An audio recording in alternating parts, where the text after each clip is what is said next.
बच्चों, कैसे हैं सब लोग। तो मेरा नाम है कृषि एंड स्वागत करते हैं आप सभी का EduHab चैनल पे। तो आज हम लोग करने वाले हैं stick to the point series का और एक नया chapter, that is heredity and evolution. Evolution part तो डिलीटेड है, तो आज हम लोग करने वाले हेरिडिटी इन वन शॉट। तो आज शुरू करते हैं आज का session, heredity and evolution. Also one thing, जो भी हम लेक्चर में करने वाले हैं, जो भी लेक्चर नोट्स बनने वाले हैं, वो आप ले सकते हो। फ्री नोट्स अवेलेबल है हमारे ऐप में, तो just you have to download this app और आपको फुल लेक्चर नोट्स मिल जाएंगे। नेक्स्ट, चलो शुरू करते हैं। तो जब भी कोई बेबी बॉर्न होता है आपके फैमिली में या आपके फ्रेंड सर्कल में, तो ये बातें शुरू होती है, राइट, कि ये बच्चा ना अपने मम्मी पे गया है, ये बच्चा पापा पे गया है, इसकी ये कैरेक्टरिस्टिक्स थोड़े मम्मी जैसे है, ये कैरेक्टरिस्टिक्स थोड़े पापा जैसे। तो बातें करना हम तो शुरू कर देते, बट कभी ये नहीं सोचते कि आखिर ये कैरेक्टरिस्टिक्स जो आए हैं मम्मी पापा से, थोड़े यहाँ से थोड़े वहां से, आखिर ये कैसे पास ऑन होते हैं और ये कैसे बनते हैं, मतलब कैसे, उसका क्या फॉर्म है, उसका क्या साइंटिफिक रीजन है, ये हमने नहीं सोचा होगा। बट ये चैप्टर में हम लोग पूरा डिटेल में डिस्कस करेंगे कि व्हाट इज द मैकेनिज्म, आखिर ये कैसे हो रहे हैं, ट्रेट्स कैसे बन रहे हैं और कैसे पास ऑन हो रहे हैं। तो हम लोग ये चैप्टर में ये सब देखने वाले हैं। तो इससे पहले जो आपका चैप्टर था हेरिडिटी से पहले हमने क्या किया, reproduction chapter, how do organisms reproduce. उसमें आपने देखा होगा कि दो मोड्स रहते हैं रिप्रोडक्शन के, राइट, एसेक्सुअल एंड सेक्सुअल। तो यहाँ पे जो अमीबा का है reproduction mode is asexual, right, यहाँ पे लिखा गया है, तो एसेक्सुअल रिप्रोडक्शन। नेक्स्ट जो फैमिली दी गई है सुखी फैमिली, यहाँ पे ये सेक्सुअल रिप्रोडक्शन का एग्जाम्पल है। तो एसेक्सुअल और सेक्सुअल रिप्रोडक्शन में क्या अंतर है। एसेक्सुअल रिप्रोडक्शन में भाई एक ही पेरेंट इन्वॉल्व है, तो यहाँ पे एक डिस्टिंग्विशिंग कैरेक्टरिस्टिक्स लिख लेते हैं जिससे हमें पता चलेगा क्या मैं बोलना चाहती हूँ, आपको पता चलेगा। फर्स्ट ऑफ ऑल थोड़ा डिस्टिंग्विशिंग कैरेक्टरिस्टिक्स लिख लेते हैं। तो एसेक्सुअल रिप्रोडक्शन में एक ही पेरेंट इन्वॉल्व है, यहाँ पे दो पेरेंट्स इन्वॉल्व है। क्योंकि यहाँ पे दो पेरेंट्स इन्वॉल्व है, तो जो एक पेरेंट का जेनेटिक मटेरियल रहेगा, क्या ये फुल जेनेटिक मटेरियल ट्रांसफर होगा टू द ऑफस्प्रिंग। ऑफस्प्रिंग यानी क्या, समझते हो ना, बच्चा। तो वो बच्चे में क्या पूरा का पूरा जेनेटिक मटेरियल एक पेरेंट से आएगा? नहीं, यहाँ पे दो पेरेंट्स इन्वॉल्व है, तो दोनों का योगदान हमें रखना होगा। तो दैट इज वाई यहाँ पे जब भी दो पेरेंट्स इन्वॉल्व होते हैं तो दोनों का जेनेटिक मटेरियल जाएगा, और दोनों का जेनेटिक मटेरियल जाएगा तो जो ऑफस्प्रिंग होगा उसमें वेरिएशंस पाए जाएंगे। बट क्या यहाँ पे वेरिएशंस होता है? यहाँ पे वेरिएशंस इतने नहीं होते। यहाँ पे जो ऑफस्प्रिंग्स होंगे वो कम वेरिएशन वाले रहेंगे, मतलब एकदम माइनर वेरिएशंस होंगे उनमें। बट एंड रिजल्ट अगर आप बोलो तो एंड रिजल्ट उनका सिमिलर रहेगा। हम ये नहीं बोल सकते कि उनके जो भी ऑफस्प्रिंग होंगे वो आइडेंटिकल होंगे, सब एक दूसरे से एकदम आइडेंटिकल, ये पॉसिबल नहीं है। बट यहाँ पे सम वेरिएशंस देखने को मिलेंगे, बट इसमें बहुत ज्यादा वेरिएशंस देखने को मिलेंगे। यहाँ पे अगर मैं आपको ड्रॉ करके समझाना चाहूँ तो फॉर एग्जाम्पल यहाँ पे एक बैक्टीरिया है या एक अमीबा है, तो इसका जो जेनेटिक मटेरियल है, फॉर एग्जाम्पल इसका ब्लू है, और इसने रिप्रोड्यूस करके, यहाँ पे सिंगल पेरेंट इन्वॉल्व है, तो इसको तो दो पेरेंट्स की जरूरत ही नहीं है, राइट, ये आत्मनिर्भर है। तो एक पेरेंट जब डिवाइड करता है तो उसके जो डॉटर सेल्स बनेंगे उसमें सेम जेनेटिक मटेरियल रहेगा, सिमिलर जेनेटिक मटेरियल रहेगा, बट कुछ वेरिएशंस पॉसिबल हो सकते हैं। यहाँ पे कुछ रीजन्स में उसको वेरिएशंस देखने को मिलेंगे, और वो वेरिएशंस भी इसलिए लाता है क्योंकि उसको सरवाइव करना है वो एनवायरनमेंट में। तो जैसे जैसे वो, ऐसा नहीं कि एक डायरेक्ट ड्रास्टिक चेंज हो गया और उसके जेनेटिक मटेरियल में चेंजेस आने शुरू हो गए, नहीं, इट विल टेक टाइम। तो वो टाइम के साथ उसका थोड़ा थोड़ा जेनेटिक मटेरियल मॉडिफाई होता जाएगा। सो दैट इज व्हाई यहाँ पे एसेक्सुअल रिप्रोडक्शन में बच्चों minor changes are seen, minor variations are seen. But अगर मैं सेक्सुअल रिप्रोडक्शन का आपको चार्ट बनाना चाहूँ तो यहाँ पे दो पेरेंट्स इन्वॉल्व है, राइट, और इन दोनों का जेनेटिक मटेरियल तो डिफरेंट ही होगा। तो इसका अगर ग्रीन से करते हैं और इसका अगर येलो से करते हैं तो इसका जो बच्चा होगा उसमें कैसा होगा, इसमें दोनों का जेनेटिक मटेरियल जाना चाहिए, राइट? दोनों का जेनेटिक मटेरियल जाना चाहिए। तो यहाँ पे हाफ ग्रीन और हाफ येलो, अगर सिंपल वे में हम अंडरस्टैंड करें तो ऐसा होगा। सो दैट इज वाई यहाँ पे आपको फर्स्ट ऑफ ऑल ये बात समझनी है कि एसेक्सुअल रिप्रोडक्शन में minor changes, minor variations, sexual reproduction में बहुत ज्यादा वेरिएशंस। ठीक है, इतनी बात क्लियर है। तो अभी हम लोग देखेंगे कि क्या ये वेरिएशंस जो हमने बात की कब से कि एसेक्सुअल रिप्रोडक्शन में माइनर वेरिएशंस देखने को मिलेंगे, बट ये जो वेरिएशंस होने वाले हैं सारे ऑफस्प्रिंग में, क्या वो वेरिएशंस सेम होंगे? और अगर वो सेम है तो क्या वो उसको इक्वल चांसेस देते हैं सर्वाइवल के लिए? मतलब अगर फिर से ड्रॉ करके समझाते हैं, फॉर एग्जाम्पल यहाँ पे मैंने एक गांव बनाया है, वर्चुअल गांव। इसका नाम रखते हैं बैक्टीरियोपुर। ठीक है, बैक्टीरियोपुर जैसे ढोलकपुर है वैसे बैक्टीरियोपुर। इसमें 2 टाइप्स के बैक्टीरिया रहते हैं, 2 टाइप्स के बैक्टीरिया यहाँ पे रहते हैं, थोड़े ग्रीन थोड़े येलो। अब यहाँ पे जो येलो वाले बैक्टीरिया है ना, ये हीट रेजिस्टेंट है। मान लेते हैं कि इसके पास एक सुपरनैचुरल पावर है, सुपरनैचुरल पावर है जिससे वो एकदम तगड़ा वाला हीट भी सहन करके रह सकता है, मतलब वो सर्वाइव कर लेगा। अगर उसको चटका दोगे तो भी वो सर्वाइव कर लेगा, वो मर नहीं जाएगा। बट ये ग्रीन वाले हैं, इनके पास नहीं है। तो इनके पास क्या नहीं है? इनके पास हीट रेजिस्टेंस पावर नहीं है। तो ये दोनों कहाँ पे रह रहे हैं? बैक्टीरियोपुर में। ठीक है, अचानक से बैक्टीरियोपुर में अचानक से बहुत ज्यादा धूप आने लगी। ठीक है, पहले नॉर्मल कंडीशंस थे, दोनों साथ में अच्छे से सुखी रह रहे थे, बट अचानक से एकदम तगड़ी धूप आने लगी। तो ये जो येलो वाले बैक्टीरिया ये तो सर्वाइव कर लेंगे। क्यों? क्योंकि इनके पास जो वेरिएशंस है, अब हम लोग मुद्दे पे आ रहे, दैट इज इनके पास जो वेरिएशंस है। वेरिएशन क्या है इनके पास? इनके पास देखो, दोनों कहां से आए? एक ही बैक्टीरिया से आए हैं, इनकी मम्मी एक ही है, बट उनका जो जेनेटिक मटेरियल उनको मिला गया है उसमें थोड़े से माइनर चेंजेस उसमें आए हैं। और ये माइनर चेंजेस मतलब ये जो येलो वाले बैक्टीरिया उसमें ऐसे माइनर चेंजेस आए हैं, ऐसा जेनेटिक मटेरियल में कुछ चेंजेस आया है, कुछ स्पेशल पावर उसको दी गई है which makes it heat resistant.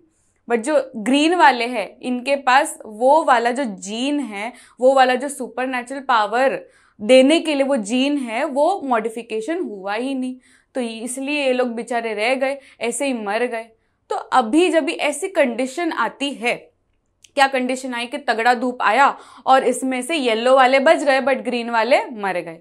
तो जब भी ये बैक्टीरियोपुर का जो मुखिया रहेगा, जो सरपंच रहेगा, वो मीटिंग करेगा और वो बोलेगा कि देखो अभी यहाँ पे येलो वाले तो बच गए। क्यों बच गए? क्योंकि इनके जेनेटिक मटेरियल में कुछ ऐसा था जिसने उसको बचा लिया, वो हीट रेजिस्टेंट पावर उसको मिल गया। तो ये जो स्पेशल पावर है वो हम सबको अकोमोडेट करनी चाहिए, हम सबको इम्बाइब करनी चाहिए। तो हमको क्या करना चाहिए? We have to save it, ये सेव करने चाहिए जो वेरिएशंस इंपॉर्टेंट है फॉर सर्वाइवल, जो वेरिएशंस इंपॉर्टेंट है फॉर सर्वाइवल, वैसे वाले चेंजेस, वैसे वाले वेरिएशंस हम सबको अपने जेनेटिक मटेरियल में डालने चाहिए, हमें सेव करने चाहिए। तो आपके टेक्स्ट बुक में एक पैराग्राफ दिया गया है ये वाला, राइट? इसका क्या है? इसका यही है मतलब कि वैसे वेरिएशंस जो इंपॉर्टेंट होने वाले हैं सर्वाइवल के लिए। यहाँ पे मैंने बैक्टीरिया का एग्जाम्पल लिया, हम लोग ह्यूमंस का एग्जाम्पल भी ले सकते हैं। अभी कोरोना वायरस आया था तो उसमें कैसा था? क्या सबको कोरोना वायरस हो रहा था? नहीं, राइट? किसी को हो रहा था, कोई एकदम रेजिस्टेंट था, किसी को तो वैक्सीन के बाद भी हो रहा था कोरोना। तो इसका मतलब क्या है कि हर एक जन वैसे सेम है, आप मानोगे नहीं, बट हम सब का ह्यूमन डीएनए 99.9% सेम है, एकदम आइडेंटिकल है। सिर्फ 0.1% अलग है जो हम सबको अलग बनाता है। तो आप समझ सकते हो वो 0.1% में कुछ ऐसे वेरिएशंस है जो उसको बचा रहा है फ्रॉम कोरोना। अगर एग्जाम्पल आपको देना चाहूँ तो वो 0.1% में भी ऐसे वेरिएशंस है। तो वही होता है, टाइम के साथ हम कुछ ऐसे वेरिएशन सेव कर लेते हैं जो कि इंपॉर्टेंट होने वाला है फॉर सर्वाइवल। तो यहाँ पे भी सर्वाइवल का गेम हो रहा है, राइट? कोरोना में भी सर्वाइवल का गेम था। जिसको पहले कोरोना हो रहा था वो तो मर रहे थे, क्योंकि तभी कुछ नहीं था, वैक्सीन भी नहीं था और इतनी ट्रीटमेंट भी नहीं अवेलेबल थी, तो वो मर रहे थे। तो इनके जो जेनेटिक मटेरियल था, उनके जेनेटिक मटेरियल में वो स्पेशल जीन नहीं था, and that is why they couldn't survive. तो इसीलिए हम टाइम के साथ खुद को इवॉल्व करते हैं, जिससे हम जो वेरिएशंस इंपॉर्टेंट है for survival that we save it. ठीक है, बार बार मैंने इसलिए रिपीट किया क्योंकि ये कभी भूलना नहीं चाहिए। वैसे वेरिएशंस जो इंपॉर्टेंट होने वाले हैं सर्वाइवल के लिए, we have to save it. ठीक है, वैसा हमारा बॉडी करता है। नेक्स्ट, तो अभी हम लोग मेन चैप्टर पे आएंगे, that is heredity. What is heredity? Heredity is nothing but the process of passing traits और characteristics। traits क्या होते हैं? characteristics। जैसे कि हेयर कलर हो गया, फिर आई कलर हो गया, स्किन कलर हो गया, या हेयर टेक्सचर हो गया, जो भी ऐसे कैरेक्टरिस्टिक्स है जो हम पर्सन में देखते हैं, that is nothing but trait या तो कैरेक्टरिस्टिक्स। तो ये सारे कैरेक्टरिस्टिक्स पास ऑन होते हैं from parents to offspring, and that is nothing but heredity. Simple है। हेरिडिटी क्या है कि जो ट्रेट्स पास ऑन हो रहे हैं from parents to offspring, these are nothing but heredity. और ये प्रोसेस को हम बोलते हैं inheritance. The process of heredity is also called as inheritance. यहाँ पे एग्जाम्पल दिया गया, यहाँ पे एक पेरेंट रहेगा, दूसरा पेरेंट रहेगा, उसमें जो ऑफस्प्रिंग आएगा, ऑफस्प्रिंग यानी का बेबी, तो वो ऑफस्प्रिंग में क्या रहेगा? दोनों का जेनेटिक मटेरियल रहेगा। थोड़ा ये पेरेंट से आएगा, थोड़ा पापा से आएगा, थोड़ा मम्मी से आएगा, और इसमें ये जो ऑफस्प्रिंग है, जो प्रोजेनी है, इसमें दोनों के जेनेटिक मटेरियल आएंगे, and that is called as inheritance. यहाँ पे हम लोग अभी डिटेल में समझेंगे व्हाट इज इनहेरिटेंस। तो यहाँ पे मैंने अभी ट्रेंडिंग वाला एग्जाम्पल डाला है क्योंकि आप लोग बहुत रिलेट करोगे, राइट? हम लोग कितनी बार देखते हैं कि ये जो शाहरुख खान है, शाहरुख खान का बेटा एकदम मतलब आइडेंटिकल नहीं बोल सकते बट सिमिलर दिखता है। सैफ अली खान का बेटा उसके जैसा दिखता है। तो ये पॉपुलर एग्जाम्पल थे। हम अगर हमारी फैमिली में देखें तो हम भी यही रिलेट करेंगे कि हम कोई पेरेंट से रिलेटेड है, मतलब दोनों पेरेंट से रिलेटेड है, बट ज्यादा किससे ज्यादा दिखते हैं। तो फॉर एग्जाम्पल मैं अपने पापा जैसे दिखती हूँ ज्यादा, तो आप भी देख सकते हो कि किससे ज्यादा दिखते हो। तो वैसे ही यहाँ पे जो कैरेक्टरिस्टिक्स है, ये क्या है? ये सारे कैरेक्टरिस्टिक्स है। फॉर एग्जाम्पल आईज उसकी थोड़ी सेम है, फिर नोज स्ट्रक्चर उसका सेम है, लिप्स स्ट्रक्चर सेम है, सेम यहाँ पे। तो ये जो सिमिलैरिटी है ये क्या है? ये ट्रेड्स ही है। तो ये ट्रेड्स पास ऑन हुए हैं। क्या ये दोनों आइडेंटिकल है? Can we call this identical? No, identical इसलिए नहीं बोल सकते क्योंकि यहाँ पे दोनों पेरेंट्स इन्वॉल्व है। सिर्फ सैफ अली खान नहीं इन्वॉल्व, यहाँ पे उसकी वाइफ भी इन्वॉल्व है, तो दोनों इन्वॉल्व है, एंड इसलिए यहाँ पे आइडेंटिकल नहीं होगा ऑफस्प्रिंग, बट कुछ वेरिएशंस होंगे क्योंकि दोनों का जेनेटिक मटेरियल जा रहा है। तो ट्रेड्स जब भी पास ऑन हो रहे हैं फ्रॉम पेरेंट्स टू ऑफस्प्रिंग, इसको क्या बोलते हैं हम? इनहेरिटेंस। ये प्रोसेस को हम क्या बोलते हैं? इनहेरिटेंस। नेक्स्ट, अभी ये जो हम लोग बात कर रहे हैं, ये हेरिडिटी में हम ट्रेड्स पास ऑन देख रहे हैं, कैरेक्टरिस्टिक्स पास ऑन देख रहे हैं। तो अभी देखेंगे कि ये जो ट्रेड्स है वो ट्रेड्स क्या है, उसके टाइप्स क्या है।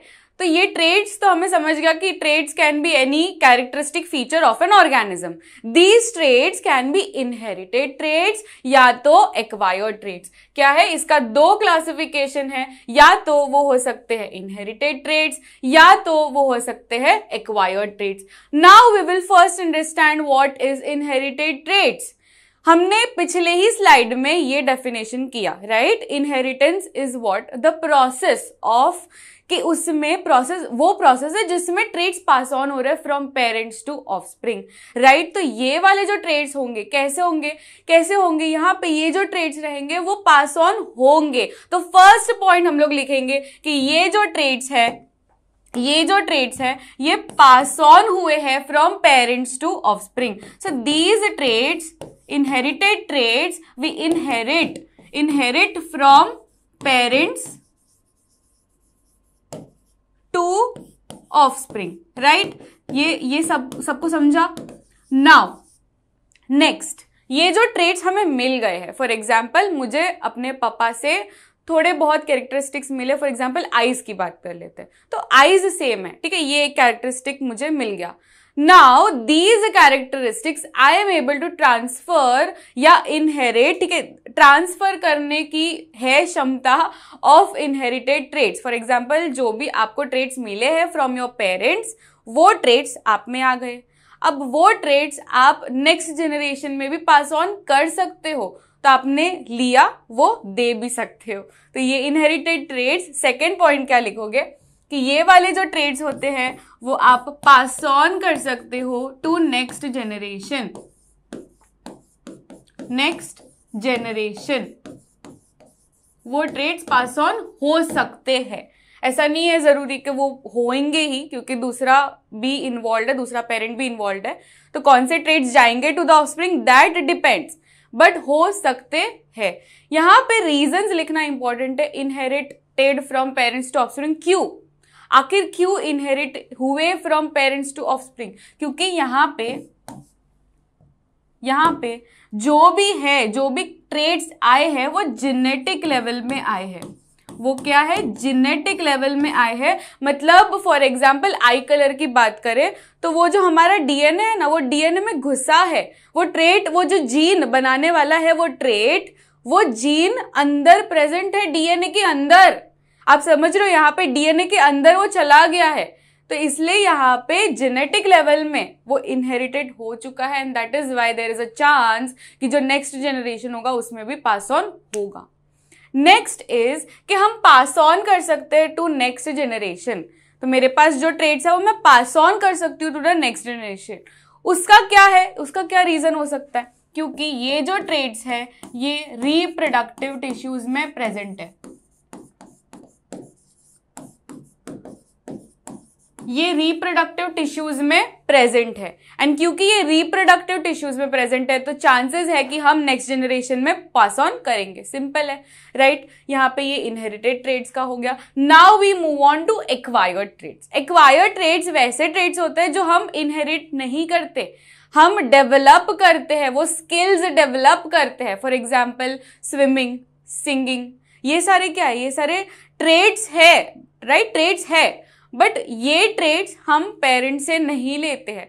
फॉर एग्जाम्पल अगर आपकी मम्मी गाने में बहुत अच्छी है तो जरूरी नहीं है कि आप भी बॉर्न सिंगर बनो, राइट? तो यहाँ पे ये ट्रेट्स पास ऑन नहीं होते हैं। अगर सिंगर बनना है तो वो प्रैक्टिस करना पड़ेगा, वो स्किल्स डेवलप करनी पड़ेगी। So acquired traits are developed over the life time. तो जो भी आपका लाइफ टाइम है उसमें आप उसमें मेहनत करते हो, वो ट्रेट डेवलप करने में मेहनत करते हो और फिर वो ट्रेट्स आप में आ जाती है। तो वैसी वाली ट्रेट्स होती है एक्वायर्ड ट्रेट्स। क्या ये ट्रेट्स आप पास ऑन कर सकते हो? यहाँ पे हमने नेक्स्ट क्या लिखा कि पास ऑन कर सकते हैं, बट एक्वायर्ड ट्रेट्स हम पास ऑन कर सकते हैं, नहीं कर सकते, राइट? अभी जस्ट बात की, तो अगर आपकी मम्मी सिंगर है तो जरूरी नहीं है कि आप भी सिंगर बनो। तो दैट इज वाई यहां पे ये traits can not be passed on.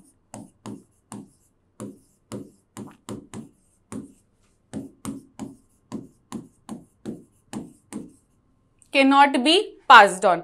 Same इसका रीजन लिखेंगे। यहां पे क्या लिखा कि यहां पे पेरेंट्स से ऑफस्प्रिंग इसलिए आए हैं वो ट्रेट्स क्योंकि जेनेटिक लेवल में प्रेजेंट है। तो यहाँ पे जेनेटिक लेवल में नहीं प्रेजेंट है, एंड दैट इज वाई हम नहीं कर पाते इनहेरिट।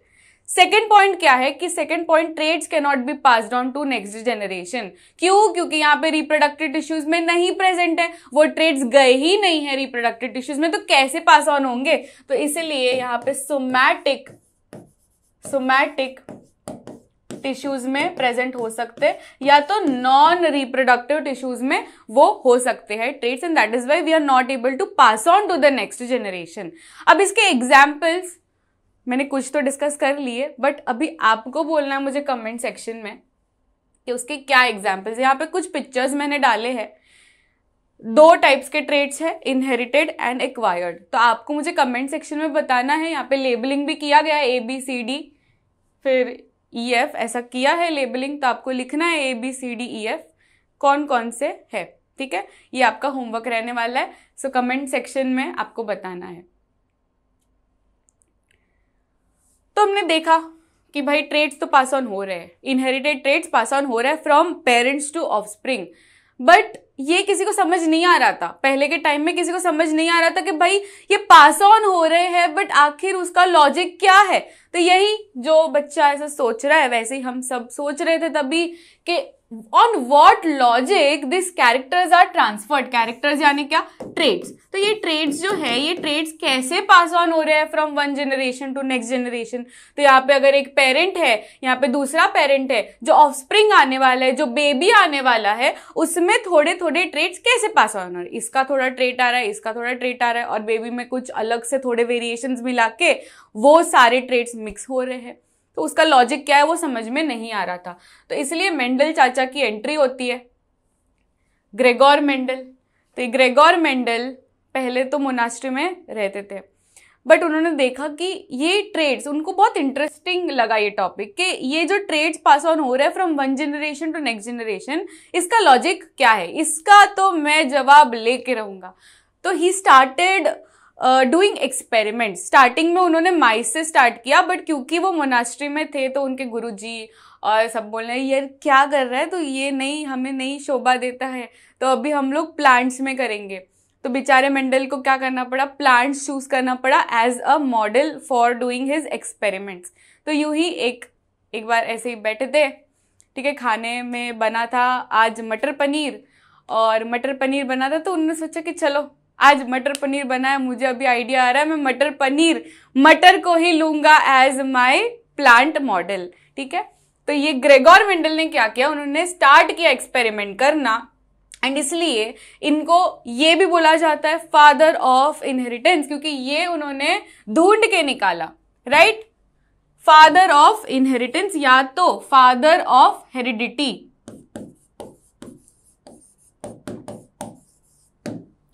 तो इसलिए इन्होंने ये ढूंढ के निकाला, and that is why we give this दर्जा टू मेंडल चाचा। ओके, तो हेरिडिटी इन प्लांट्स उन्होंने स्टडी किया, एंड कौन सा प्लांट चूज किया, मैंने जस्ट बोला मटर पनीर बना था उनके घर पे, तो कौन सा प्लांट चूज किया, मटर, दैट इज पाइसम सटाइवम। इसका साइंटिफिक नेम बहुत जरूरी है, आपको याद रखना है, Pisum sativum. Pisum sativum is a plant, that is P plant, और उन्होंने ये चूज किया। अब इन्होंने तो ऐसे ही चूज कर लिया, ऐसे कुछ ये नहीं था कि भाई ये चूज करूंगी तो ये मेरे को मिलेगा, ऐसा कुछ नहीं था, स्वार्थ जरा भी नहीं था अपने मेंडल चाचा में, उन्होंने तो ऐसे ही चूज कर लिया। बट बाद में ना लोगों को समझ में आना कि इसका जो ये पी प्लांट है ना, इसमें बहुत सारा एडवांटेजेस है। क्या क्या एडवांटेजेस है, it is easy to grow. जब भी आप पी प्लांट को ग्रो करते हो तो वो मचपच नहीं करता, जरा भी ऐसा नखरा नहीं करता, आसानी से ग्रो हो जाता है। तो हर एक साइंटिस्ट को यही चाहिए है ना, प्लांट मॉडल हो या एनिमल मॉडल हो, कुछ मचमच ना करे, क्योंकि ऑलरेडी जिंदगी में ऑलरेडी मचमच है, ऑलरेडी नखरे है। तो ये एक्सपेरिमेंट में तो मुझे नखरे नहीं चाहिए, तो हर एक साइंटिस्ट यही चाहेगा।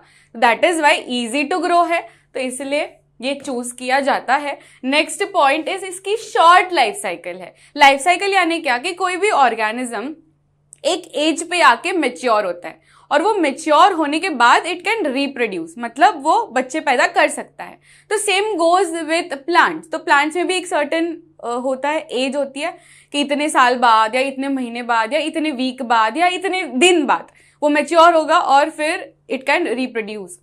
तो क्योंकि कोई भी साइंटिस्ट यही चाहेगा ना कि उसका फटाफट से हो एक्सपेरिमेंट, तो इसीलिए हर एक साइंटिस्ट यही चाहेगा। तो दैट इज वाई यही चूज करते हैं कि शॉर्ट लाइफ साइकिल हो, फटाफट से वो मैच्योर हो जाए और फटाफट से उसके बच्चे आए, ताकि वो ज्यादा जनरेशंस को स्टडी कर पाए। तो नंबर ऑफ जनरेशंस वो स्टडी कर पाए, क्योंकि ज्यादा बच्चे होंगे तो ही नंबर ऑफ जनरेशन को स्टडी कर पाएगा, और फटाफट लाइफ साइकिल होगी तो ही वो ज्यादा जनरेशन को स्टडी कर पाएगा, एंड इसलिए तो ही उसका रिजल्ट भी कुछ पॉजिटिव, मतलब दम वाला रिजल्ट आएगा। नहीं तो ऐसा बोलेगा कि मैंने सिर्फ 2 जनरेशन को स्टडी की और ये मेरा रिजल्ट है, तो कोई नहीं मानेगा। ज्यादा जनरेशन को स्टडी करना पड़ेगा, फिर उसको प्रूव करना होगा कि हाँ ये राइट रिजल्ट्स है।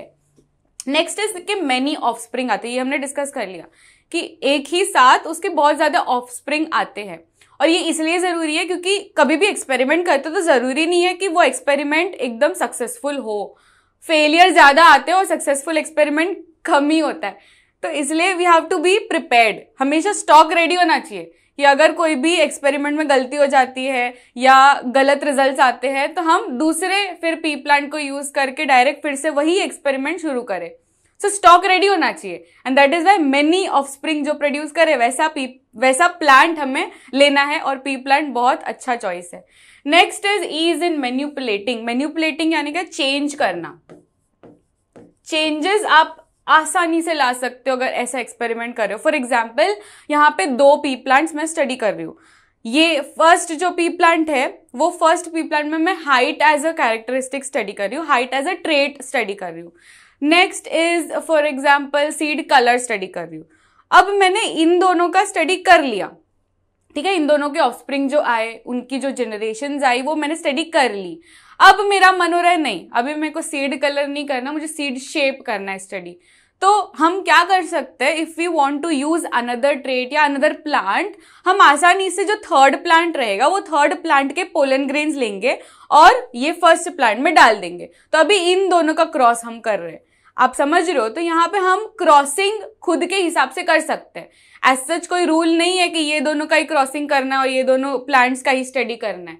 तो आसानी से हम मैन्युपुलेट कर सकते हैं with the help of cross pollination. जो क्रॉस पॉलिनेशन अभी जो मैंने बोला कि वो थर्ड प्लांट का पोलन ग्रेन्स लेके हम फर्स्ट प्लांट में डालेंगे, that is what, cross pollination. तो क्रॉस पॉलिनेशन करके आप आसानी से बहुत डिफरेंट ट्रेट्स स्टडी कर सकते हो। एंड लास्ट सबसे इंपॉर्टेंट पॉइंट कि क्योंकि ये पी प्लांट में इतने सारे कैरेक्टरिस्टिक्स पाए जा रहे थे, बहुत सारे, मतलब ऑब्जर्वेबल, वो भी कैसा नहीं कि अगर कोई ट्रेट स्टडी करना है, for example height, seed colour, फिर सीड शेप, ये सारे जो ट्रेट्स है वो ऐसा नहीं कि मुझे जेनेटिक लेवल में जाके उसका स्टडी करना पड़ेगा।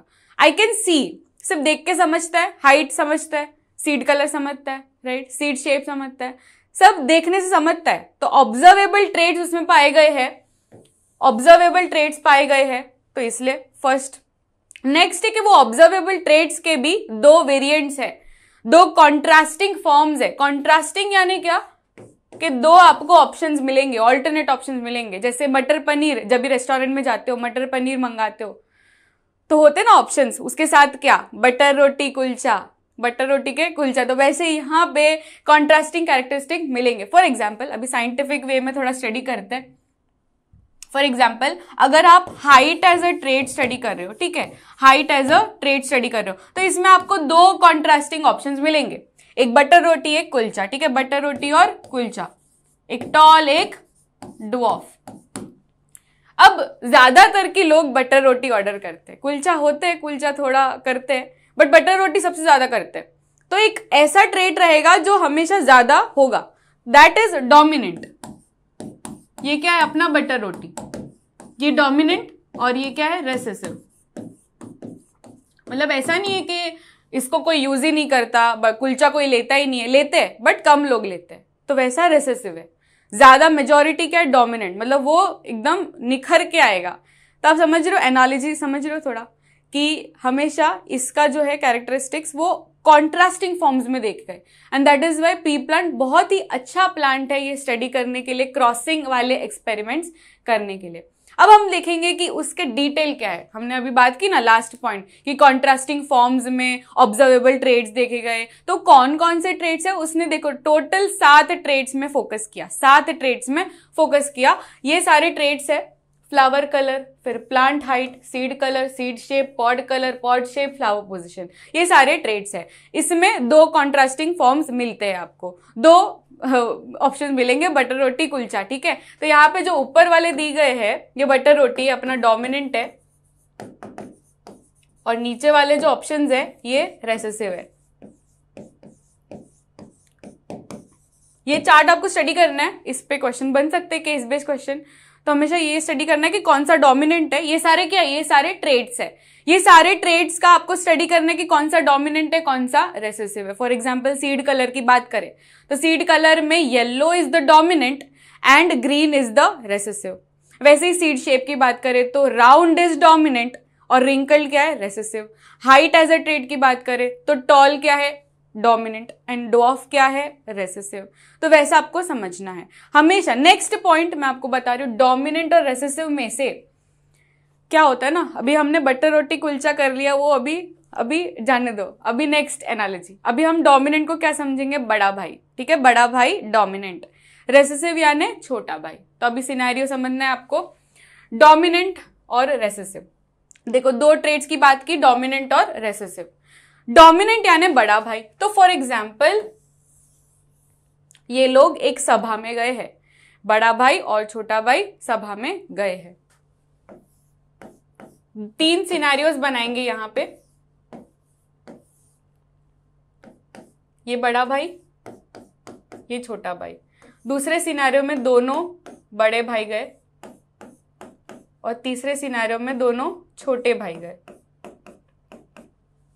ठीक है, यहां पे आप बताओ कि यहां पे क्या है, एक डोमिनेंट है और एक रिसेसिव है। यहां पे क्या है, दोनों बड़े भाई है, तो दोनों के दोनों डोमिनेंट है। यहां पे दोनों रिसेसिव है, राइट। अब क्या होता है, जब भी बड़ा भाई और छोटा भाई साथ में जाते हैं, कहीं पे सभा में जाते हैं, कोई मीटिंग में जाते हैं, तो अपना जो छोटा भाई ना बहुत संस्कारी है। छोटा भाई बोलता है बड़े भाई आप भी बोलो, मैं तो एकदम आपके अंडर, आपके चरण में हूं।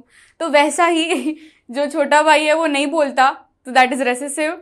जब भी वो डोमिनेंट के साथ रहेगा, ठीक है, फर्स्ट बात आप समझो कि जब भी वो डोमिनेंट के साथ रहेगा, जब भी वो बड़ा भाई के साथ रहेगा, तभी वो नहीं बोलेगा, सिर्फ वो कंडीशन है, तभी वो नहीं बोलेगा।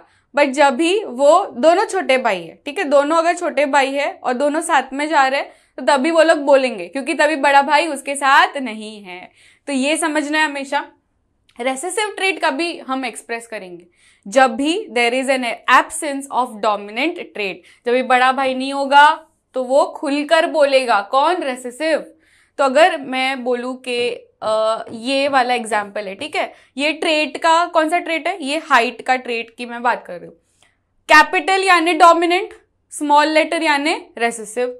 तो यहां पे क्या होगा, कौन सा एक्सप्रेस होगा, कैपिटल टी के स्मॉल टी, राइट। यहां पे कैपिटल टी होगा, आपने बोला होगा, अभी बोला होगा कि कैपिटल टी मैम एक्सप्रेस होगा, तो कैपिटल टी एक्सप्रेस होगा। And that is why dominant हमेशा एक्सप्रेस करता है। डोमिनेंट को किसी की परवाह नहीं है, अगर वो बड़े भाई के साथ रहेगा। ये वाले केस में, सेकंड वाला केस क्या है कि उसमें दोनों बड़ा भाई है, तो दोनों बड़े भाई है, तो इसमें दोनों एक्सप्रेस करेंगे, मतलब डोमिनेंट ही एक्सप्रेस होगा एंड रिजल्ट में।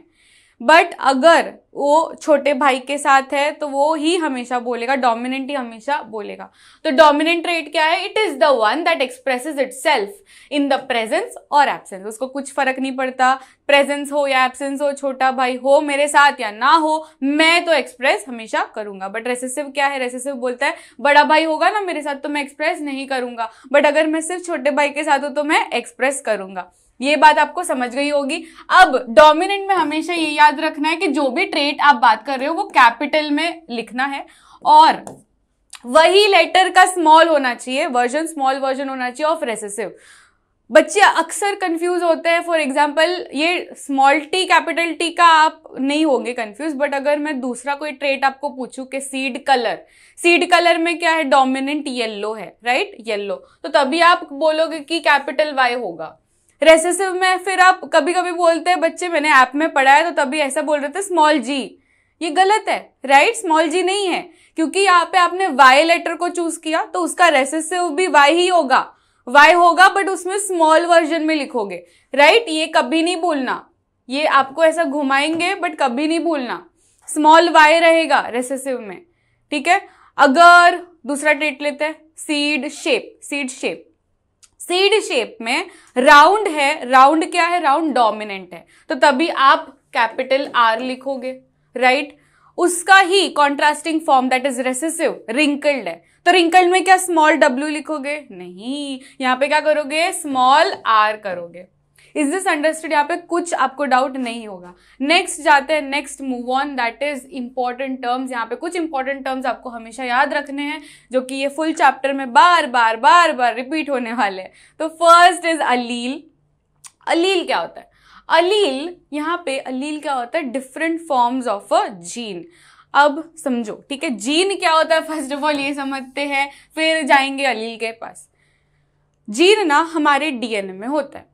अपना डीएनए कितना लंबा होता है, 2.2 मीटर लंबा होता है। आप समझ रहे हो, 2.2 मीटर लंबा होता है, और वो हमें सेल के अंदर डालना है। सेल के अंदर, सेल इतना सा, सेल के अंदर जो न्यूक्लियस है वो और उससे छोटा, तो वो न्यूक्लियस के अंदर 2.2 मीटर डीएनए डालना है, तो हम ऐसे नहीं डाल सकते।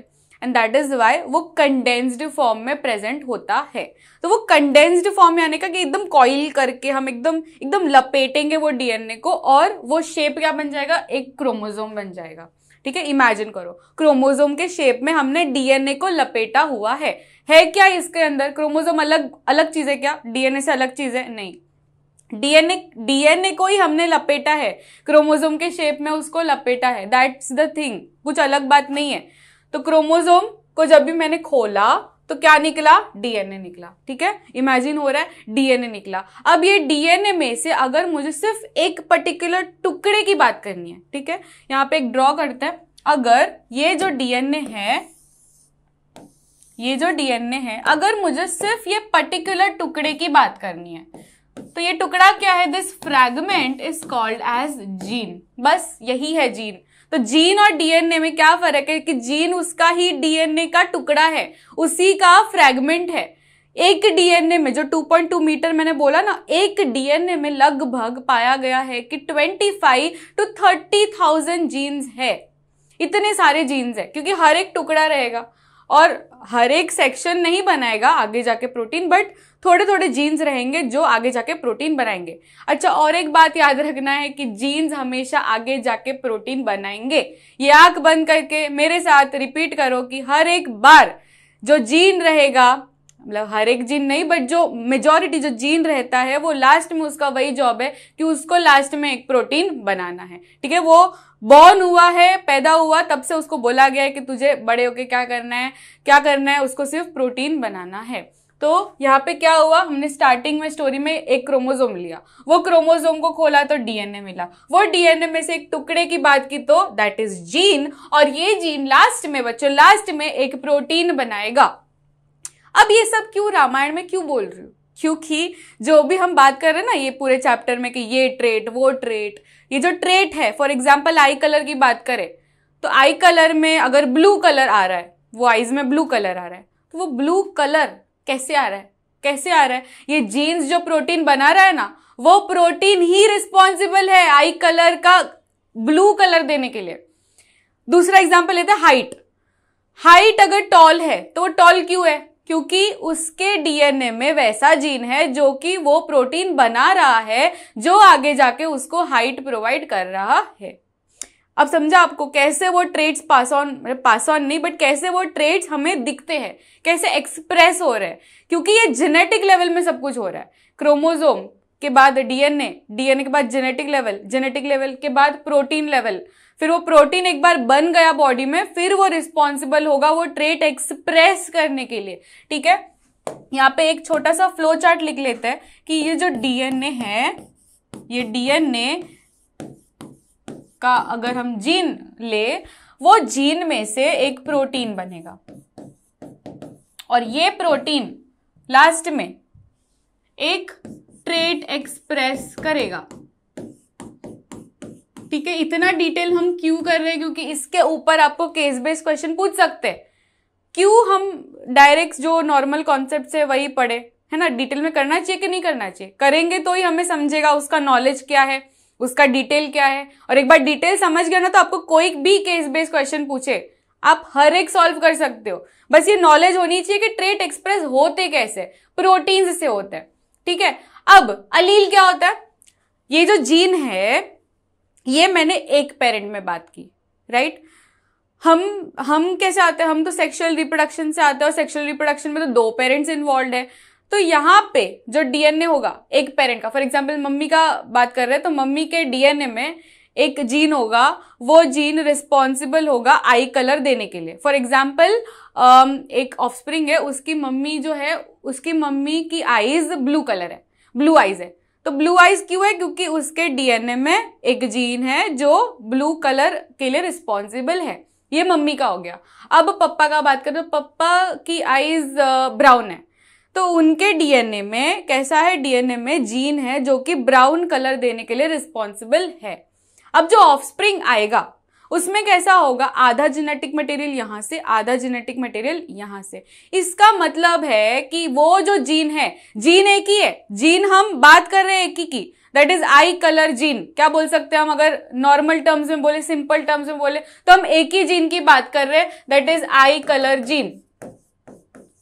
बट यही एक जीन, ये आई कलर जीन के दो वेरिएंट्स हो रहे हैं, क्योंकि सेक्सुअल रिप्रोडक्शन में दोनों पेरेंट्स इन्वॉल्व है। तो मम्मी की आई कलर जीन और पापा की आई कलर जीन, ये दोनों क्या है, ये दोनों एक ही जीन के फॉर्म्स है, different forms of a gene. तो यहां पे क्या लिखा गया है, different forms of a given gene, यही तो है, एक gene, given gene, that is for example I colour gene. तो इसी के दो डिफरेंट फॉर्म्स हुए, और यही दो डिफरेंट फॉर्म्स होते हैं अलील्स। ठीक है, अब समझ में आ गया कि यही अलील्स है जो डिफरेंट फॉर्म्स देने में मदद करते हैं। तो जो ऑफस्प्रिंग होगा उसमें दोनों का आएगा, एक फॉर एग्जांपल ब्राउन कलर, जो पापा का है ब्राउन कलर आ रहा है, और इसमें क्या है, ब्लू कलर है, तो ये दोनों जाएगा ऑफस्प्रिंग में। बट इसमें से जो डोमिनेंट होगा, ब्लू और ब्राउन, ये दोनों में से ब्राउन डोमिनेंट है, तो ब्राउन डोमिनेंट है तो वो दिखाई देगा, वो एक्सप्रेस होगा इन द ऑफस्प्रिंग। बट गए दोनों, राइट, दोनों अलील्स गए, बट इसमें से एक एक्सप्रेस होगा, बस यही आपको याद रखना है। तो इसमें एग्जाम्पल के तौर पे आपको दिया गया है, फॉर एग्जाम्पल यहाँ पे टी अलील है, यहाँ पे for example genotype is this, ठीक है, कैपिटल टी स्मॉल टी। अगर कैपिटल टी की बात करें तो ये एक अलील है, और स्मॉल टी की बात करें तो ये एक अलील है। तो जो ऑफस्प्रिंग है उसमें दोनों गए हैं, कैपिटल टी भी गया, स्मॉल टी भी गया।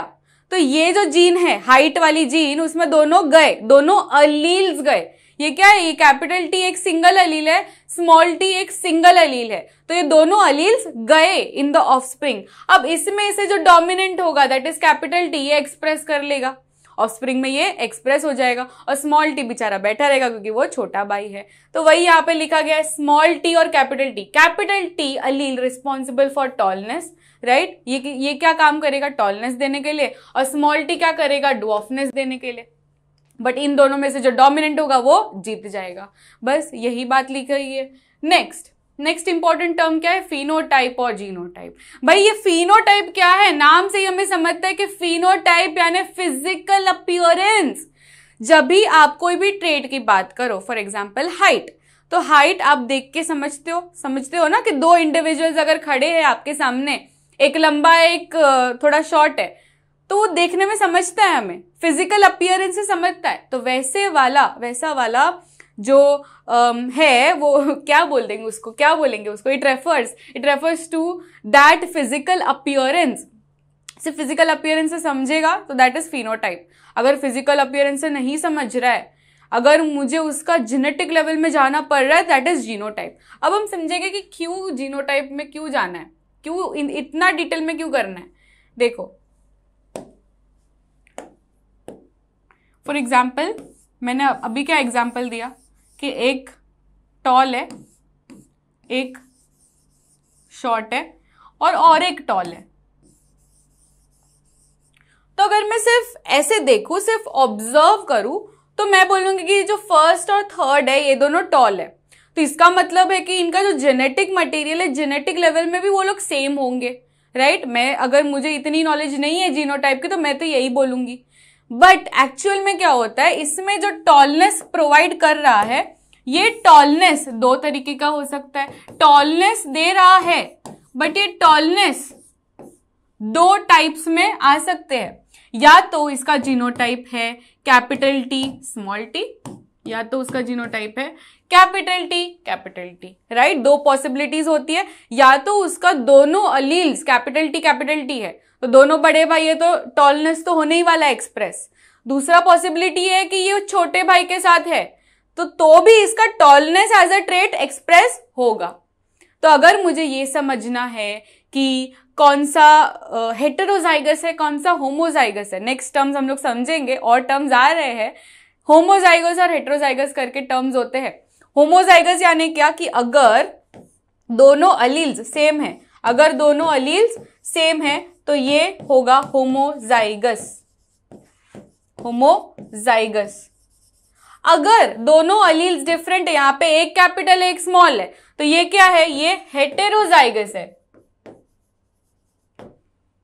तो डिपेंडिंग के अलील्स क्या है, सेम है कि डिफरेंट है, दैट डिपेंड्स। और इससे हमें समझता है कि क्यों करना चाहिए जीनोटाइप। जीनोटाइप इसलिए करना चाहिए अगर मुझे समझना है, अगर मुझे डिटेल में समझना है कि कौन सा होमोजाइगस वाला टॉल है और कौन सा हेटेरोजाइगस वाला टॉल है। मतलब किसमें टॉलनेस तो दोनों में दिखा रहा है, ठीक है, दोनों में टॉलनेस दिखा रहा है, बट कौन सा मिलावट वाला टॉल है और कौन सा प्योर वाला टॉल है, ये समझने के लिए we have to do genotype.